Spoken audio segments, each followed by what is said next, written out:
Aouzu billahi min shaytanir rajim. Bismillahir rahmanir rahim.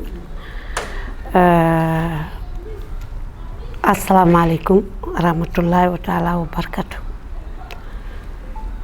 Je vais m'exprimer en français parce que Corbeil, c'est composé de toutes les nations du Sénégal. Voilà, donc je salue tout le monde et puis plus particulièrement, je m'adresse à son Excellence, Monsieur le Président Macky Sall. C'est la première fois que je m'adresse sur les réseaux sociaux. Je suis quelqu'un de discrète, je ne m'affiche pas pour rien dire. Voilà, je me présente, c'est Madame Sifatimata, responsable politique, section Corbeil-Essonnes. Je suis là avec les femmes de ma section qui sont là pour vous parler puis et vous alerter du mécontentement de nos militants. Voilà, donc depuis 2016, la validation de notre section, on n'a jamais été considéré depuis notre validation en 2016. Pourtant, la section de Corbeil-Essonnes, c'est la plus grande de l'Essonne parce qu'elle regroupe Évry et Corbeil. Voilà, donc vraiment, on ne doit pas nous minimiser, on doit nous respecter, donner notre place comme ça devrait être depuis 2016. Voilà, donc je suis là devant vous pour vous alerter du mécontentement de mes militants. Elles sont là, il y en a d'autres qui ne sont pas là, mais vraiment, on est vraiment très déçus des responsables politiques de APR France. Pourquoi? Parce que depuis 2016, on a des murs partout. On ne rencontre pas de responsables politiques quand les élus viennent ici en France, on ne peut pas les voir. Le président, je ne parle même pas. Je n'ai jamais serré la main au président pour vous dire qu'il ne connaît pas. Section Corbeil n'est pas connue de personne.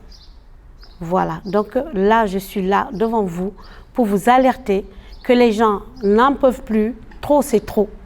Trop, c'est trop. On va vers des élections législatives. Est-ce qu'aujourd'hui, les militants de la section de Corbeil-Essonnes sont vraiment intéressés ou sont impliqués pour battre campagne? C'est très difficile parce que si je suis là devant vous, c'est pour alerter, dire que c'est très difficile pour moi de sensibiliser dans ces conditions-là. On a toujours travaillé sans moyens. Ils n'ont jamais mis les moyens sur la table. J'ai toujours participé financièrement. De votre propre poche, comme on dit. De mon propre poche. Je dépense mon énergie, mon carburant. C'est moi qui vais les rendez-vous, les réunions, tout ce qui est réunion, je ramène avec mes propres moyens. Donc j'ai toujours sensibilisé avec mes propres moyens. Parce que qui dit parti politique, dit animation. Pour pouvoir sensibiliser, il faut les moyens. On n'a jamais eu les moyens. Malgré tout ça, on a cette force, cette envie de sensibiliser, de rassembler, d'aller chez les gens, faire des porte-à-porte. Deux fois, avec le mauvais temps, on a toujours été envers les gens pour sensibiliser. Vraiment, on avait cette envie et puis on l'a toujours. Mais c'est que cette frustration, elle est tellement si grande. J'ai peur pour les législatives ne pas pouvoir vous garantir une forte mobilisation. Est-ce que les partis de l'opposition profitent de cette situation pour tenter de chipper vos militants? Il y a beaucoup, ça c'est pas un secret, je l'ai déjà dit à mes responsables, comme quoi il y a beaucoup d'opposition. Les gens de APR, ils ont fui, il y a beaucoup. Il faut qu'ils regardent les bases. Les bases d'il y a quelque temps et les bases d'aujourd'hui n'est plus les mêmes. Donc maintenant, il y a beaucoup de gens qui ne disent pas la vérité. Moi, je ne veux pas mentir au président. Président, nos sections sont vides. La moitié est partie vers l'opposant. Et puis on les connaît. Hein. Donc nous, on est là, on est toujours en place. Mais difficilement. Parce qu'on a beaucoup de doléances, on a beaucoup de problèmes, nous, les familles de la diaspora. Parce que quand on s'implique dans une partie, je dis, bon, je vais m'engager parce qu'on s'engage. Pourquoi on s'engage? pour le président. Parce qu'on a vu ce qu'il a fait chez nous. On est fiers de ce qu'il a fait. On est fiers de dire que je suis sénégalaise. On est fiers de dire notre président. Parce qu'il a fait des choses. Notre pays est vraiment dans le voie de l'émergence. C'est pour ça qu'on le suit. C'est pour ça qu'on travaille pour lui. C'est pour ça qu'on est militant. Et vraiment, c'est parce qu'on a envie de l'aider. Parce que si c'était pas... on est des militants engagés. Depuis longtemps, on a jeté l'éponge. Parce qu'on n'est pas considéré. Limite, quand il y a, par exemple, dernièrement, quand il y avait la ministre des Affaires étrangères, Madame Aïssata Tall Sall, je voulais le voir pour lui remettre une enveloppe. Parce que nous, les familles de la diaspora, faut savoir qu'on a beaucoup de problèmes dans les banlieues. On a beaucoup de problèmes avec nos jeunes, trop de violence. Donc on avait un projet, on a fait un projet de façon qui a été reconnu national, les Gilets roses. Je pense que tout le monde a vu ça dans les réseaux sociaux, dans les médias français. Donc je voulais partager ça avec la ministre pour dire qu'il y a la diaspora sénégalaise qui est debout, qui est là, qui travaille dans les quartiers, qui sont là pour jouer la tension, apaiser les tensions. Et nous avons besoin aussi de l'État sénégalais qui nous aide pour nos enfants, qui nous aide pour nos enfants binationaux, parce qu'ils sont double nationalité, ils ont double culture. Donc l'État comme on a dit, la France a des responsabilités, il doit nous aider. Le Sénégal aussi a des responsabilités envers nos enfants, parce qu'on est des enfants de la République. Donc, on compte sur lui. Il y a beaucoup de choses qui peuvent nous soulager par rapport, par exemple, là, on arrive l'été, les vacances, mais les familles ne peuvent pas aller ramener sa famille au pays parce que c'est un coût. Une famille moyenne, elle dépense 5 000 € pour ramener ses enfants au pays, au Sénégal. Donc, si j'aurais eu l'occasion, parce que j'avais un projet à lui remettre, on m'a stoppé direct. On a dit non, vous vous approchez pas. Pourtant, je suis partie, je suis responsable politique, on m'a fait barrage. C'est pour ça, moi, j'appelle APR, c'est une partie de barrage. On barricade de tout. On n'a droit à rien, on n'a pas le droit de voir les officiels, on n'a pas le droit de voir le président. Donc, mais nous, on sert à quoi, en fait? Si on est des militants, on travaille, on sensibilise. Quand il y a les élections, on fait porte à porte, on sensibilise tout le monde. On fait notre travail de militants. Parce que s'ils sont là en train de nous barricader, c'est grâce à nous, c'est nous qui avons fait le boulot. Mais quand il y a le remerciement, c'est toujours les mêmes qu'on remercie. Nous, on ne le calcule jamais. Nous, les militants de base, c'est nous APR. C'est nous qui doit avoir, s'il y a des promotions, c'est à nous qui doivent se retourner les remerciements. Parce que c'est nous qui avons fait le boulot. Quand il pleut, c'est nous. Quand il neige, on fait porte à porte, on est là. On est tout le temps là, il peut compter sur nous. Parce qu'on ne fait pas pour eux, on fait pour le président. C'est lui, notre moteur. C'est lui qui nous motive parce qu'on a vu qu'est-ce qu'il fait. Et nous, vraiment, on est fiers de lui. On est content, on est vraiment content de ce qu'il fait. Parce que notre pays, il est vraiment dans l'émergence. Et je vois, parce que je suis en communauté, je vois des amis maliennes ou togolaises, eux-mêmes, ils viennent nous dire, mais bravo à votre président, parce que nous, ce que vous avez, nous, on n'a pas ça. Donc, c'est une chance d'avoir un président qui travaille. Donc, nous, les diasporas, on est une force.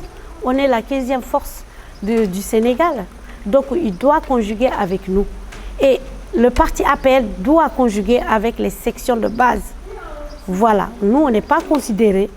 Notre revendication, c'est qu'on nous donne la place qui aurait dû, qu'on aurait pu avoir, et puis la considération.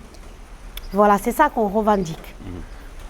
On a des enfants, on a des familles vraiment en difficulté, qu'on a créé le projet Gilets roses.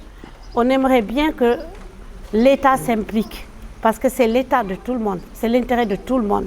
Parce que les enfants d'aujourd'hui, c'est les adultes de demain. Les familles sont beaucoup endeuillées.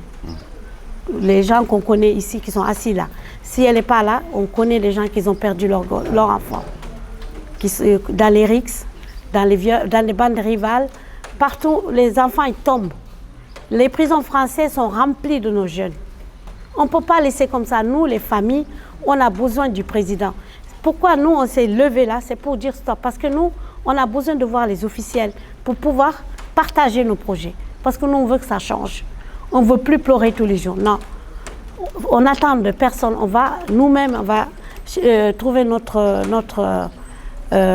comment dire, on va nous aider nous-mêmes. Parce qu'il n'y a personne qui peut faire quelque chose pour moi.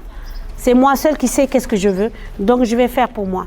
Et nous, les familles ici, on s'est assis, on a dit, maintenant, les familles, on va travailler ensemble. Mais on a besoin de l'État français, on a besoin de l'État sénégalais. Voilà, nous, c'est pour ça que je suis là, devant vous, et dire aussi que la coordination de l'Essonne, on a un coordinateur absent.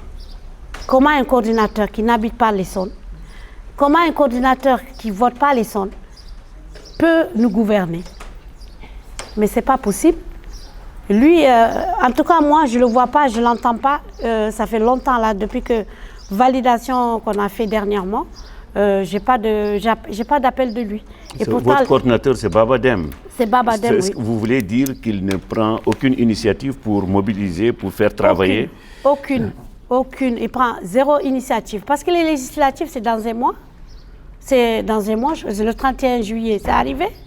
Il y a zéro mobilisation. Mais comment? C'est nous qui est base. Je suis coordinatrice.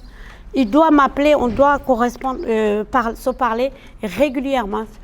Chose qu'il ne fait pas. Chose quand il nous voit deux fois dans les meetings, il nous méprise, il ne dit même pas bonjour. Donc ça, pour moi, ce n'est pas un coordinateur. On a besoin d'un coordinateur qui va nous rassembler, qui va nous encourager. Et quand on a besoin de lui, il est là. C'est pas, oui, toi, je t'aime pas, ou voilà, par affinité. On est là pour travailler. Le travail, c'est pour tout le monde. Et quand il y a des résultats, tout le monde doit en bénéficier. C'est pas qu'on va privilégier les uns et les autres, on les empêche. Voilà. Donc moi, je me suis vue évincée sur tous les plans. J'ai jamais vu aucun officiel depuis notre validation. J'ai jamais vu le président. Donc, pourtant, on a des doléances, beaucoup de doléances à transmettre au président. Et on a des projets à lui soumettre. Parce que s'il est là, il doit nous rencontrer. Ou s'il n'est pas là, s'il envoie des ministres, c'est pour rencontrer la diaspora. Parce que c'est nous qui savons qu'est-ce qu'on a besoin. C'est nous qui savons combien on souffre ici dans l'Europe. Voilà, les sacrifices qu'on fait. Les sacrifices qu'on fait pour le parti aussi. Parce que moi, on voit beaucoup dans les réseaux sociaux des personnes vraiment privilégiées du parti APR. Nous, peut-être, moi, je parle en tant que personnellement, j'ai pas de copains dans le parti, ou peut-être j'ai pas d'amant dans le parti. C'est pour ça que j'ai pas de droit au privilège. Il y a beaucoup de femmes de plus en plus qui disent que s'il n'y a pas, excusez-moi du terme, de promotion canapé, il n'y a pas d'évolution. Est-ce que vous confirmez ça? Je confirme. Je confirme et je valide et je reconfirme. C'est ça, cette phrase que j'ai. Et ça, j'ai toujours dit. Si tu n'as pas d'amant, tu n'as pas de copain, tu t'appelles Fatsi, tu ne verras jamais le président. Alors, je ne parle même pas d'audience. Dieu seul sait qu'on a beaucoup de projets. Parce que l'été arrive, on a besoin du président. Le PS, à l'époque, le faisait. Il a prêté des avions et ramené les enfants. Il le faisait à l'époque. Monsieur le Président, je vous le demande, faites-le pour les familles. Parce que les familles, ils sont fatigués. Parce que pour ramener les enfants, minimum 5 000 €, maximum 10 000 € pour les familles nombreuses, sans compter l'argent de poche, il faut ramener des cadeaux. Monsieur le Président, ça, c'est, je vous implore. Vous demandez au président de tout faire, comme le Maroc le fait aussi, voilà. De baisser le coût du billet pendant l'été. Comme le Maroc le fait, et puis d'autres pays le font, parce qu'il faut venir en aide aux familles. On l'a bien vu, le président, il a donné à la diaspora 4 milliards pendant le Covid. On aimerait bien qu'il investisse aussi pendant l'été, parce que les familles, vraiment, ils ont du mal à envoyer leurs enfants. Et ça, si on n'envoie pas nos enfants, on voit tous les résultats. Vous voyez à la télé, les émeutes, ça devient des délinquants, ça devient des dealers, ça devient un peu de tout. Et puis, ce que je demande aussi au président, c'est qu'il emploie nos jeunes dans les ambassades. Les ambassades, ils peuvent travailler. Donc, ou au consulat. On demande ça à notre président, de nous aider aussi à ce niveau-là, par rapport à l'emploi des jeunes. D'accord. OK. Voilà. Je reviens encore sur les coopératives de l'habitat. Donc nous sommes, j'ai l'association Femmes Sénégalaises d'Île-de-France. Nous sommes composés de 150 personnes. Nous voulons vraiment que le président, qu'on soit dans le programme de la coopérative de l'habitat. On veut que vous nous rajoutez dedans. Parce que vraiment, il y a des femmes déterminées qui travaillent, qui font tout pour avoir quelque chose, un toit au pays. Vous avez dit, rassemblez-vous, fédérez-vous et je vais vous aider. On s'est rassemblés, on s'est fédérés. C'est devenu Femmes Sénégalaises d'Île-de-France qui est reconnue. On a l'agrément du consulat. Donc on aimerait bien avoir notre part aussi dans la coopérative de l'habitat.